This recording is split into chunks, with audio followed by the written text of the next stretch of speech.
Olá, meus amigos, Deus abençoe a todos vocês de forma abundante, conforme Ele tem prometido, em nome do Senhor Jesus. Só que essa vida abundante que Jesus promete, ela não começa do lado de fora, ela começa dentro da gente. Jesus promete vida e vida com abundância.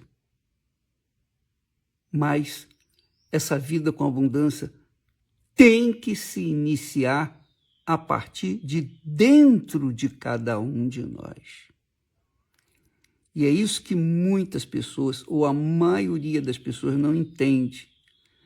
Elas cobram de Deus a vida com abundância que Jesus prometeu lá em João 10:10 e ficam, às vezes, frustradas porque elas clamam, elas oram, elas jejuam, elas fazem as suas obrigações manuais, conforme nós falamos, os judeus guardavam o sábado, mas o que adiantava guardar o sábado e o coração continuar perdido nos seus pecados? O que adianta a pessoa, por exemplo, hoje, na Igreja Universal, nós temos essa fé de fazer o sacrifício, colocar no altar tudo que nós somos, tudo que nós temos, tudo que nós pretendemos ser ou ter. E as pessoas vêm no altar, nas campanhas de fé, a campanha de Israel, a Fogueira Santa, elas fazem isso. Nem todas. Nem todas. Aquelas que fazem de fato e de verdade, acontece a vida com abundância. Mas aquelas que fazem só de boca, que dão um pouco de si, porque não adianta você, por exemplo, fazer o sacrifício e colocar aquela joia preciosa ou aquele valor grande no altar e depois cobrar de Deus a vida com abundância. Isso não vai resolver, porque você pode pegar a sua propriedade, você pode colocar as suas joias, você pode colocar todo o seu dinheiro, mas se você não colocar o seu coração, se você não colocar a sua vida, se você não se despojar da sua vida errada que você tem vivido, de nada vai adiantar o sacrifício lá no altar. O sacrifício no altar só tem valor quando ele carrega a alma da pessoa lá para o altar. Veja que Jesus ensina isso lá em Mateus capítulo 5 e versículo 23. Ele disse: quando trouxeres a tua oferta ao altar, mas te lembrares de que teu irmão tem alguma coisa contra ti, então deixa a tua oferta diante do altar. Não coloque no altar, diz diante do altar. Volta lá e reconcilia-te com o teu irmão. E depois vem e faça a sua oferta. Quer dizer, os judeus aprenderam a fazer ofertas para expiarem seus pecados. Mas isso era simples. Eles cometiam os pecados, depois iam lá com os animais, e os coitadinhos dos animais eram sacrificados para expiarem o pecado deles. Ora, essa prática inicial foi um tipo, foi um símbolo, foi uma representação do que viria, do Filho de Deus que viria a este mundo para nos salvar. Salvar quem? Salvar todos os que nele creem. Todos os que nele creem de verdade. Não é de brincadeirinha, não. Não é de mentirinha, não. Não é de religiosidadezinha, não. Não é de frequentar a igrejazinha, não. A pessoa coloca a vida no altar e prioriza seguir, obedecer o Senhor Rei dos reis, o Senhor Jesus Cristo. Ele é o rei do reino de Deus. Jesus é o rei do reino de Deus. E quando ele diz assim, buscai primeiro o reino de Deus e a sua justiça, ele está dizendo assim, olha, buscai primeiro obedecer a minha voz, a minha palavra, seguir os meus conselhos, seguir as minhas orientações, que através do Espírito Santo eu dou àqueles que em mim creem. Então, quando a pessoa abraça essa fé, esse tipo de sacrifício, que é sacrificar o seu coração, sacrificar o reinado do seu coração, o reinado da sua alma, jogar fora o reinado da sua alma, do seu coração, e no lugar dele, do coração, colocar o Senhor Jesus reinando. Aí sim, quando a pessoa faz isso, aí ela se torna rica abundantemente, porque Jesus não prometeu uma vida mesquinha, uma vida miserável, uma vida instável. Não, ele veio trazer vida e vida com abundância, mas essa vida com abundância começa dentro de cada um de nós. Quando nós obedecemos a sua voz, quando nós submetemos a nossa vida a Ele, quando nós humildemente dizemos, sim, Senhor, que queres que eu te faça? Eu tenho orado para Deus, o Pai Nosso, e na hora quando Jesus ensina que a gente deve falar, pedir o pão nosso de cada dia, eu falo, meu Senhor, o pão nosso de cada dia, para mim, eu, pessoalmente, eu quero fazer a tua vontade. Esse é o pão que eu quero comer todos os dias, que eu quero me satisfazer, fazer a tua vontade. Porque eu sei que se eu fizer a vontade dele, se eu agradá-lo fazendo a sua santa vontade, que é a melhor para mim, diga-se de passagem, então ele naturalmente vai abençoar toda a minha vida, vai abençoar o meu casamento, vai abençoar a minha saúde, vai abençoar o meu trabalho, ele vai abençoar tudo. O trabalho das minhas mãos vão prosperar, ou vai prosperar, porque eu estou agradando-o em primeiro lugar. É por isso que Jesus disse, olha, buscai primeiro o reino de Deus. E quando a pessoa recebe o batismo com o Espírito Santo, aí é só correr para o abraço. Por quê? Porque o Espírito Santo, dentro delas, vai orientá-las de acordo com a vontade dele, de Deus. E elas, se obedecerem, ainda tem isso, a pessoa tem que obedecer. Não adianta você receber o Espírito Santo para apenas ficar falando em línguas. Não adianta, isso não resolve o problema seu. Ficar falando. O Espírito Santo não veio para falar em línguas. O objetivo dele é nos guiar aos pastos verdejantes. Ele é Jesus em espírito que nos guia aos pastos verdejantes. Quer dizer, a vida abundante. Só que primeiro ele tem que chegar dentro de você. Primeiro ele tem que encontrar espaço dentro de você. Ele tem que ser o primeiro. Primeiro do que sua mãe, seu pai, seus filhos, sua família. Primeiro do que a sua reputação, do que os seus bens. Primeiro do que tudo. Ele tem que ser o primeiro. Ele não aceita ser o segundo. Ou ele é o primeiro, ou ele não faz parte da sua vida. Que é o cumprimento da lei dele. A lei que lhe deu a Moisés. O primeiro grande mandamento é amarás o Senhor teu Deus de todo o vosso coração, de toda a sua alma, com todas as suas forças, de todo o pensamento, que é o reinado do Senhor Jesus dentro de nós. Quando nós o amamos de verdade, que não tem nada de sentimento, não tem nada de mimimi, não. Tem o seguinte, a pessoa obedece, a pessoa se submete, a pessoa é humilde, a pessoa não questiona, ela obedece. Ela obedece. Então, isso é colocar o amor o seu primeiro amor em Jesus. Isso é fazer dele o seu primeiro amor. É óbvio que quando a pessoa cumpre o primeiro mandamento, que é amar a Deus sobre todas as coisas, ela vai cumprir, naturalmente, ela vai cumprir o segundo, que é amar o seu próximo.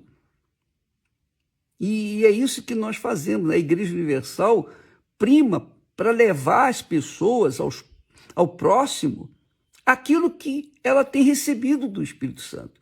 Aquilo que nós recebemos, que eu tenho recebido, eu tenho passado para vocês. Quer maior riqueza do que essa? Quer maior glória do que essa? Não existe. Então, o que Deus me tem dado, eu tenho passado para vocês. Agora, se vocês creem, se vocês não creem, isso aí é problema de vocês. Mas nós estamos fazendo a nossa parte. Foi o que Jesus fez. Quando ele morreu no Calvário, ele morreu por todos, por católicos, espíritas, macumbeiros, budistas, muçulmanos, judeus, para todo mundo. Ele morreu por todos, evangélicos. Agora, quem vai ser beneficiado por esse sacrifício dele? Apenas os que creem. Apenas os que creem. Mas creem como? Não é só acreditar, eu acredito em Jesus. Isso não resolve. Você tem que tomar atitude. Você tem que se entregar. Você tem que colocar a sua vida no altar. Para que você possa ter o direito, o privilégio de cobrar de Deus as suas promessas. Eu falo assim com muita ousadia, muita coragem, mas com muita humildade, porque é um direito que me assiste. Se eu cumpro a minha parte no compromisso que eu tenho com ele, se eu cumpro a minha parte nessa aliança que eu aceito com ele, então é óbvio que eu tenho direitos e privilégios que ele sabe que tem que ser cumpridos na minha vida. Porque é um casamento. Quando a gente faz do Senhor Jesus o primeiro na nossa vida, a gente então deixa a nossa vida de lado, a nossa vida morre, nós morremos. E o batismo nas águas é isso, é sepultamento desse corpo pecaminoso. Então, quando a pessoa começa a viver em novidade de vida, aí sim, ela começa a usufruir os benefícios da salvação, da sua crença, da sua fé, do seu compromisso com Deus. É por isso que Davi disse: agrada-te do Senhor e ele satisfará aos desejos do seu coração. Mas primeiro você tem que agradá-lo. E o maior agrado que nós podemos dar ao nosso Senhor Jesus, a maior oferta, é a nossa própria vida. Foi a maior oferta que Deus pôde dar para nós, foi a vida do Filho dele. Então, ele não quer menos do que a nossa própria vida. Então, é vida por vida, é tudo por tudo que nós costumamos falar. É como falamos, ou dá ou desce. Você dá, você recebe. Você não dá, você não recebe. Você desce. Essa é a realidade. É toma lá da cá. É uma maneira meio, digamos assim, chula para falar, mas eu tenho que falar assim porque tem muita gente que não entende. Você fala, tem que desenhar e colorir, etc., para a pessoa poder entender. Mas é assim mesmo. A fé é isso. Nós somos justificados, quer dizer, merecedores diante de Deus. Nós somos feitos merecedores diante de Deus através da fé. Mas não é uma fé emotiva, não é uma fé mimimi, não é uma fé sentimental, não. É uma fé de compromisso, como casamento. Quando assumimos um casamento, eu falo por mim, quando Esther e eu assumimos compromisso um com o outro no altar, nós sabíamos que lá no altar a maior testemunha, a primeira testemunha, o convidado especial, a testemunha mor, era o próprio Deus, o Espírito Santo. E diante dele nós juramos, fizemos votos um para com o outro. Então nós vamos fazer 50 anos agora, nesse final de ano. Puxa vida, é uma glória, é uma satisfação. Nós vivenciamos essa aliança. E como é prazeroso isso. Como é gostoso a gente viver em paz e harmonia, Esté e eu. Como é gostoso. Onde ela está, eu estou. Onde eu estou, ela está também. Salvo quando ela vai fazer suas comprinhas. Mas o fato é que nós vivemos um para o outro. Assim é o relacionamento. É assim o relacionamento que tem que ser entre você e Deus, na pessoa do Espírito Santo. Esse relacionamento. E melhor ainda, muito mais, claro, infinitamente maior, porque o Espírito Santo não vai fazer compras e deixa eu sozinho, e nem eu vou fazer compras e deixo ele sozinho em casa. Não, o Espírito Santo faz morada dentro da gente, dentro do nosso corpo. Ele habita dentro de nós. E aí nós chegamos à conclusão de que é por isso que Deus fala. Ele diz assim: voltareis e vereis a diferença entre o justo e o ímpio, entre o que serve a Deus e o que não o serve. Foi por isso que Jesus falou para os judeus, que era o povo privilegiado, que tinha recebido a lei. Olha, vocês vão me buscar e não vão me achar. E para onde eu vou, vocês não vão. Jesus estava falando para os religiosos, judeus, para os sacerdotes, os escribas, os fariseus. Jesus estava falando isso para aquelas pessoas que conheciam a fundo a Sagrada Escritura, a Torá, os escritos de Moisés, os profetas. Pois é, vocês vão me clamar e não vão me achar. Por quê? Porque vocês estão apegados às tradições. Vocês fazem o que é manual, fácil. Vocês fazem o que é fácil. O difícil, que é o que eu quero, que é o que eu fiz por vocês. Eu dei a minha vida por vocês. Eu dei a minha vida. Eu deixei o meu trono de glória. Eu me separei do Pai e do próprio Espírito Santo para assumir o pecado de toda a humanidade, inclusive de você.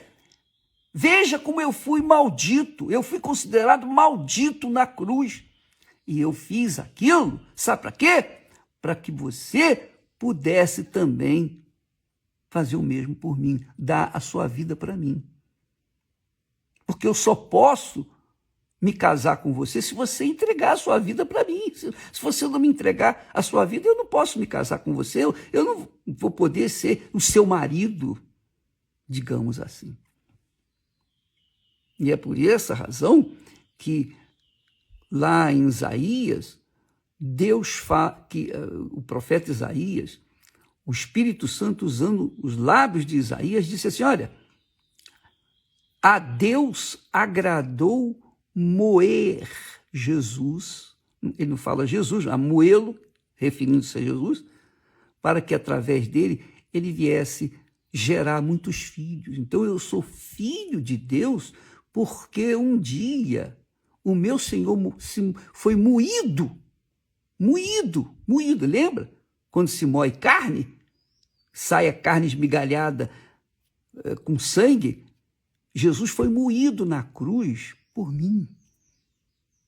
Por mim. Então, quando eu entrego a minha vida toda para Ele e vivo o sacrifício nele, eu estou compactuando do sacrifício dele.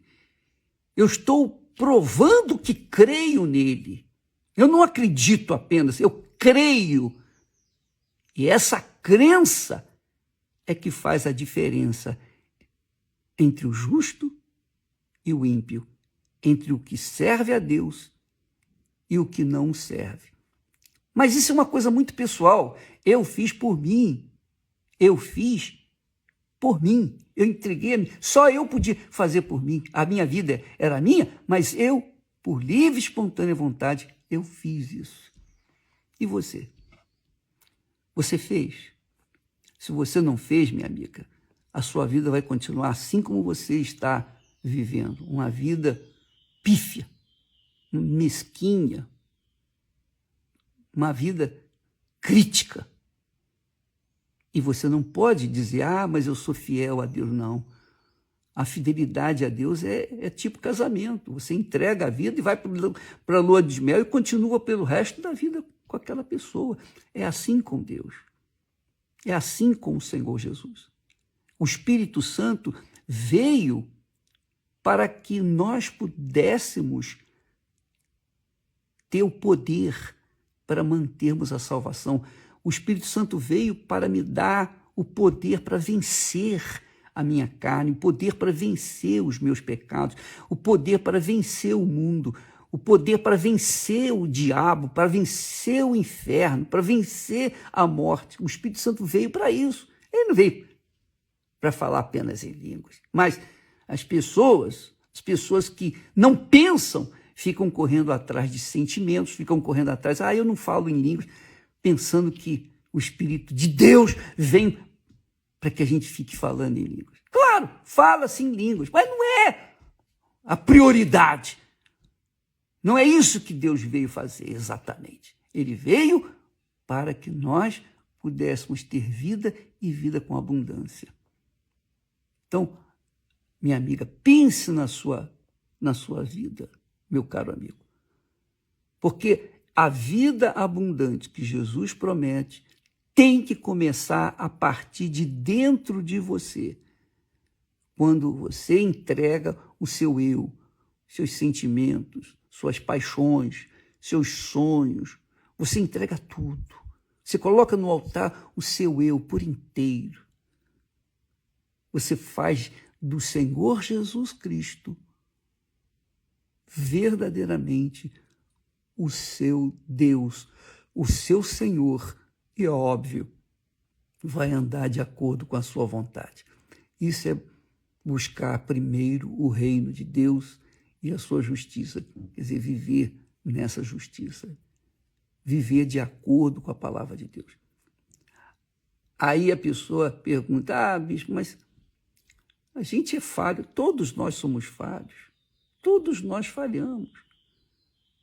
Eu tenho o Espírito Santo, tenho consciência disso. Mesmo assim, eu sou falho. Mas eu não vivo na falha. Eu não vivo no pecado. Uma coisa é você cair, é tropeçar. Mas você se levanta, você se recompõe, dá a volta por cima, sacode a poeira e vai em frente. Outra coisa é você se manter no pecado. São duas coisas diferentes. Então, há crentes sem vergonha, muitos crentes sem vergonha, mau caráter, porque entregaram a sua vida a Jesus dentro da igreja, mas lá fora entrega ao diabo, aos seus desejos, às suas paixões. E aí fica aquela vidinha, chove não molha, aquela vidinha samba-canção. Essa é a realidade. Um dia está bem, outro dia está mal. Um dia vai bem, 2 dias vai mal. Um mês vai mais ou menos, o resto do ano vai tudo mal. Por quê? Porque não aceitaram dar 100% de suas vidas no altar. Esse é o segredo para mudar a sua vida. Para que você um dia possa clamar e ser ouvido, buscar e achar o Senhor e Salvador da sua alma. Deus abençoe. Amanhã voltaremos nesse horário. Até lá.